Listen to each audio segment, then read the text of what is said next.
Bienvenidos a Aula de Control, la estrategia de la Contraloría General del municipio de Manizales para hacer de nuestra Contraloría una Contraloría de la mano con el ciudadano.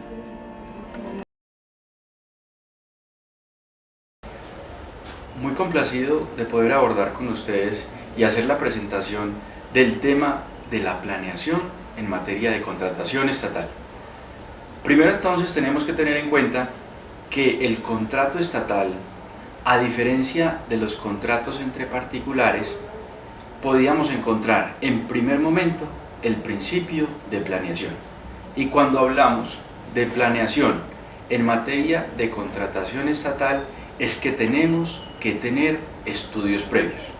Para que entendamos mejor la situación, en la contratación entre particulares no tenemos por regla general la necesidad de tener estudios previos. Es decir, si yo, a manera de ejemplo, me quiero montar en un vehículo de transporte, bien sea en una buseta o en un taxi, pues obviamente lo cojo y en la práctica jurídica lo que estoy haciendo es un contrato de transporte y lo podríamos desarrollar entre particulares.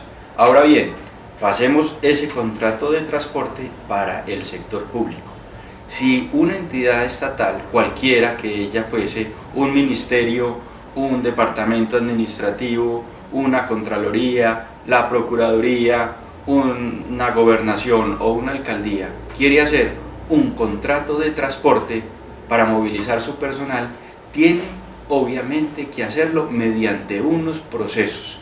Y cuando hablo de procesos, estamos ya diferenciando que el contrato estatal, a diferencia del contrato civil, tiene tres etapas que podríamos desdoblarla en una etapa precontractual, una contractual y otra postcontractual. Para querer con ello entonces informar a todas las personas que nos observan que la etapa precontractual es quizás la más importante de la etapa de cualquier contrato. Si yo planeo mal y hago malos estudios previos y malas, valoraciones económicas, lo que me va a generar son errores que se me van a representar en la etapa contractual. Si yo hago indebida valoración de costos económicos, pues obviamente cuando el contrato esté en ejecución, lo mínimo que podría suceder es una adición presupuestal y lo mínimo sería entonces otro sí. Mejor, y como conclusión a este tema, es que un contrato debería ser solo el contrato y no presentar ni otros sís ni contratos pues, por así decirlo, los adicionales, porque no se tuvo dentro del programa la contratación bien planeada y obviamente evitando al máximo las adiciones presupuestales. O sea que si la etapa precontractual nació bien y sin irregularidades, obviamente entonces la etapa contractual se debería desarrollar en debida forma y por tanto ya liquidar el contrato. El objetivo de esta charla entonces es llevar a que todas las personas que nos están observando reconozcan que la etapa más importante del proceso contractual es la precontractual. Si la desarrollamos bien, no va a ocurrir ningún problema. Pero si hacemos malos estudios económicos o malos estudios previos o indebidas valoraciones, obviamente el contrato va a cojear y van a existir responsabilidades penales, disciplinarias y fiscales y de cualquier tipo. ¿Qué nos dice entonces la ley 1150, el decreto 2474 del 2008, el decreto 2516 del 2011 y en especial la ley 80, artículos 25, numerales 7 y 12? Planeemos y planeemos bien, hagamos unos adecuados estudios de mercado. Como un primer ítem a tener en cuenta dentro de los estudios previos, nos encontramos que tiene que haber una descripción de la necesidad que la entidad pretende satisfacer. O sea, es que se deje por escrito qué quiere la entidad satisfacer. Si se quiere un parque automotor o renovar todo el equipamiento de sistemas porque los computadores que hay son obsoletos y obviamente quizás la aplicabilidad o el manejo del Internet pues ha generado problemáticas en la misma entidad. Entonces es importante que se justifique en un documento. Cuando les hablo de documento es que esos estudios son por escrito. Otra diferencia que podríamos encontrar entonces entre la contratación pública y la contratación privada. Toda contratación en el Estado es por escrito. Por eso les cuento, queridos amigos, que la contratación y los estudios previos se tienen que encontrar en un documento, que debe ser obviamente por escrito, y luego ese documento lo tendríamos que escanear para darle toda la publicidad y hacer y desarrollar mejor el principio de selección objetiva, y obviamente colgarlo en una página que se denomina www.contratos.gov.co, y ahí es donde empezamos a darle publicidad y transparencia a todo el proceso contractual, o mejor, precontractual, contractual y postcontractual. O sea que desde la etapa de la planeación debemos actuar con transparencia, eliminamos el oscurantismo en la contratación y obviamente hacemos desarrollo del principio de publicidad, y mejor en el principio de planeación, cuando en el SECOP estamos publicando todos los estudios previos. Les estaba comentando un primer ítem que está relacionado con la descripción. En segundo lugar, encontramos con la descripción del objeto a contratar, sus especificaciones y la identificación del contrato a celebrar. O sea que ya tenemos que entrar a concretar el objeto. No podemos ya más contar con objetos contractuales gaseosos. Si vamos a comprar determinados elementos, tenemos que decir cuántos y de qué especificaciones, identificando a la vez qué contrato vamos a celebrar, si es un contrato de compraventa o si es un contrato de suministro, porque desde el punto de vista jurídico, las tipologías contractuales, si las traemos mal y hacemos una indebida denominación del contrato, podríamos vernos investigados por una indebida denominación del contrato. Ejemplo, decimos que es un contrato de arrendamiento cuando inmersamente había un contrato de concesión, o decimos que era un contrato interadministrativo cuando realmente era una contratación de prestación de servicios.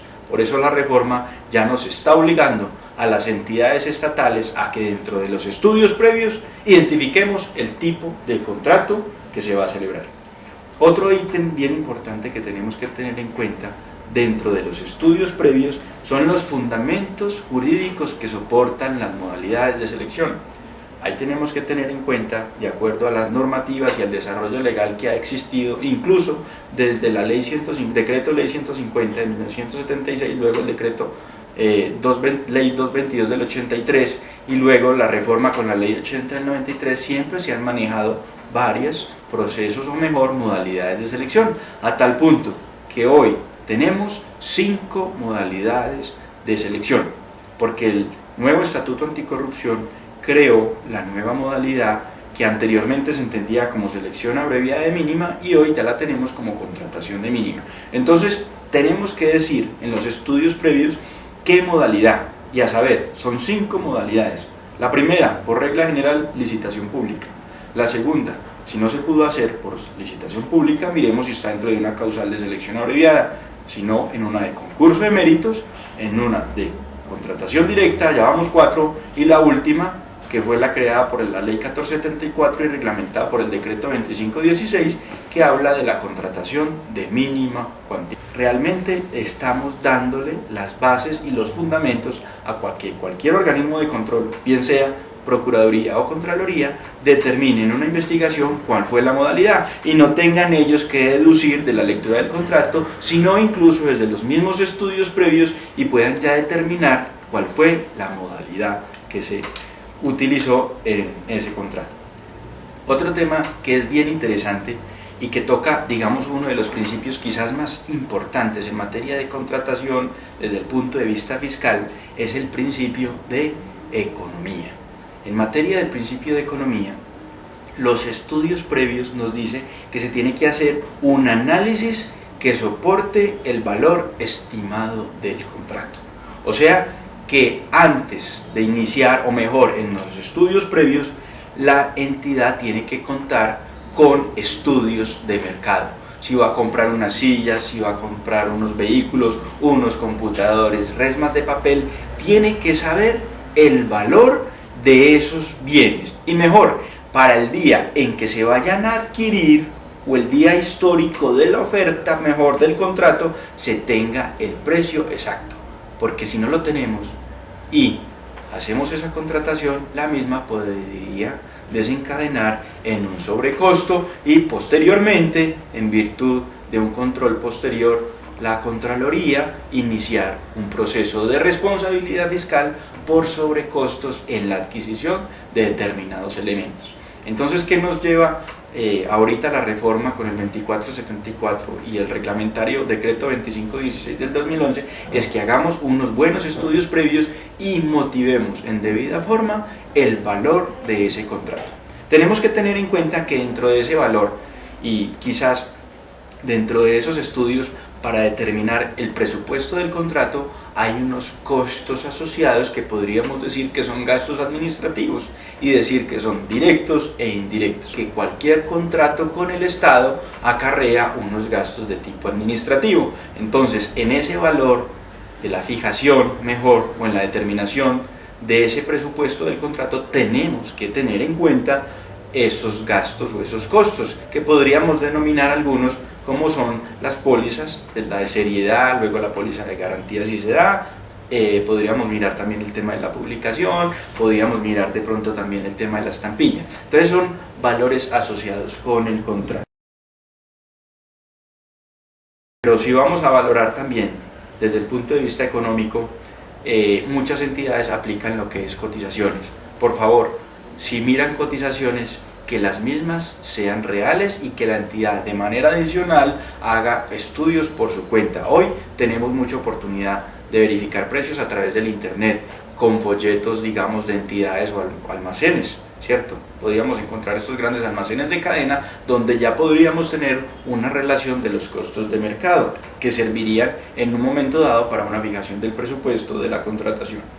Podríamos también dentro de los estudios previos encontrar, o mejor, justificar los factores de selección, cuáles van a ser bien la materia de fórmulas, la ponderación técnica y lo mismo que en un contrato de mínima cuantía, el menor costo. Esos serían los factores que los deberíamos dejar establecidos en el documento que es conocido como pliego de condiciones. Igualmente tendríamos que tener en cuenta, y como reforma y como novedad que todavía las entidades no han tenido en cuenta, lo que yo he reconocido como la audiencia del ETA.